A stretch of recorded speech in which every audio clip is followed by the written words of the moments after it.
नमस्कार, आपका स्वागत है एडीपीओ के इस एक और विशेष चर्चा पर।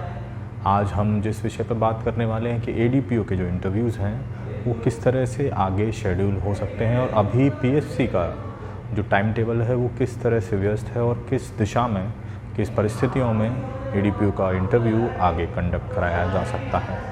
तो सबसे पहले जो चीज़ एमपीपीएससी के पास अभी लंबित है वो है मध्य प्रदेश सिविल सर्विसेज 2019 के साक्षात्कार।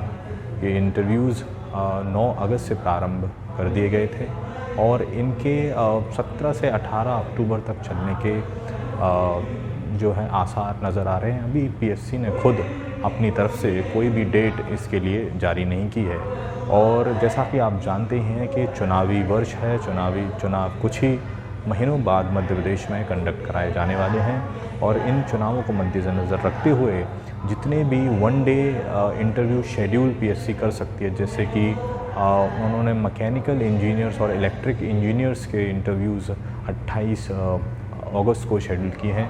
उसी तरह कंप्यूटर प्रोग्रामर का एग्ज़ाम पिछले कुछ ही महीने पहले कंडक्ट कराया गया था और इनका प्री का रिज़ल्ट आया और इनसे डॉक्यूमेंट सबमिट कराए और इनका इंटरव्यू सितंबर में शेड्यूल कर दिया गया इतनी जल्दी से। और इसका कारण यही है कि इन एग्ज़ाम्स में जनरली सीट्स 12 से 15 सीट्स हैं, तो एक दिन के अंदर अंदर ये इंटरव्यू शेड्यूल कराए जा रहे हैं। तो पीएससी का इस वक्त जो मनोस्थिति है वो ये है कि चुनाव से पहले जितने इंटरव्यूज़ कंडक्ट कराए जा सकते हैं उसकी क्षमता है वो करा सकते हैं। ऐसे में कौन से इंटरव्यू कंडक्ट करा सकती है?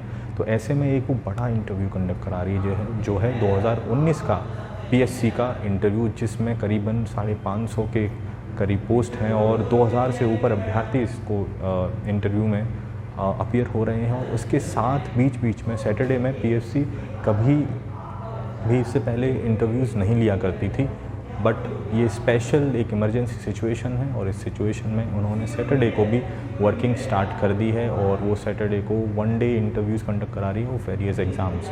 और आप देख पाएंगे कि पीएससी के जो 2019 के इंटरव्यूज़ हैं ये अगस्त से लेके अक्टूबर मिड तक एक्सटेंड हो रहे हैं। इसका विशेष कारण यही है कि पीएससी के टोटल 5 मेंबर हुआ करते थे, जिनमें से सिर्फ 3 मेंबर अब बाकी हैं और बाकी 2 मेंबर से रिटायर हो गए हैं। और जब भी बोर्ड बनता है किसी भी इंटरव्यू का उसमें एक पीएससी का परमानेंट मेंबर होना ज़रूरी है और उसके बाद बाहर से ये लोग प्रोक्योर करते हैं मेंबर्स, वेदर बी प्रोफेशनल्स, दे में बी प्रोफेसर्स और रिटायर्ड आईएएस ऑफिसर्स। तो मगर उसमें एक पीएससी का परमानेंट मेंबर होना ज़रूरी है। तो इस वक्त सिर्फ 3 बोर्ड एग्जिस्ट कर रहे हैं, उसमें से भी सिर्फ 2 ही बोर्ड वर्किंग हैं इस वक्त, क्योंकि शायद के मिश्रा जी का जो बोर्ड है वो अभी लीव पे है। के मिश्रा सर जो है अभी लीव पे हैं और वो शायद 20 या 30 अगस्त तक वापस से पीएससी के साथ जुड़ जाएंगे और फिर तीसरा बोर्ड स्टार्ट हो जाएगा। इसी वजह से एमपी एडीपीओ के इंटरव्यू भी डिले हो रहे हैं। अब एमपी एडीपीओ का इंटरव्यू कब हो सकता है इसके बारे में थोड़ी सी आपको डिटेल में जानकारी देता हूँ। तो एमपी पीएससी से पहले एक बड़ा एग्ज़ाम जो है स्टेट इंजीनियरिंग सर्विसेज का है, उसके अभी 450 पोस्ट हैं। तो स्टेट इंजीनियरिंग सर्विसेज में 3 पार्ट्स हैं। पहला है इलेक्ट्रिक एंड मैकेनिकल, जिसके इंटरव्यू शेड्यूल कर दिए हैं, उसमें मात्र 15 से 20 पोस्ट हैं, तो इसलिए उसका इंटरव्यू शेड्यूल कर दिया गया है। उसके बाद जो मेन सिविल इंजीनियर्स का जो इंटरव्यू है वो होना है पहले, उसमें 450 पोस्ट हैं और इनके 3 गुना बच्चे इंटरव्यू देने वाले हैं। और इनका इंटरव्यू एडीपीओ से पहले इसलिए हो सकता है क्योंकि इनका रिज़ल्ट भी एडीपीओ से पहले आ गया था अक्टूबर के मंथ में इन 2022 इन स्टेट इंजीनियरिंग सर्विस के जो सिविल के छात्र हैं इन लोगों का रिज़ल्ट आ गया था। तो स्वाभाविक है कि उनके इंटरव्यू पहले कराए जाएंगे।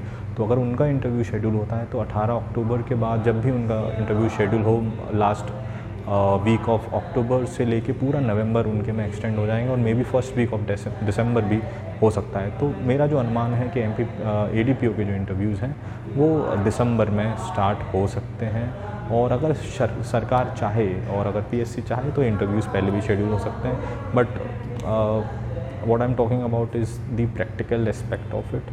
तो प्रैक्टिकल सेंस में तो यही लगता है कि दिसंबर तक इंटरव्यू शेड्यूल हो सकते हैं। तो जिन व्यक्तियों को लगता है कि उनको इंटरव्यू में बहुत सारी चीज़ें प्रिपेयर करनी है तो अभी से स्टार्ट कर सकते हैं प्रिपरेशन, और जिनको लगता है कि उनकी प्रिपरेशन काफ़ी ठीक है तो वो अन्य एग्ज़ाम्स की भी प्रिपरेशन कर सकते हैं। This is from my side, and if there is any more information I will do share with you. If you like this content please like, share and subscribe and do support. जय हिंद।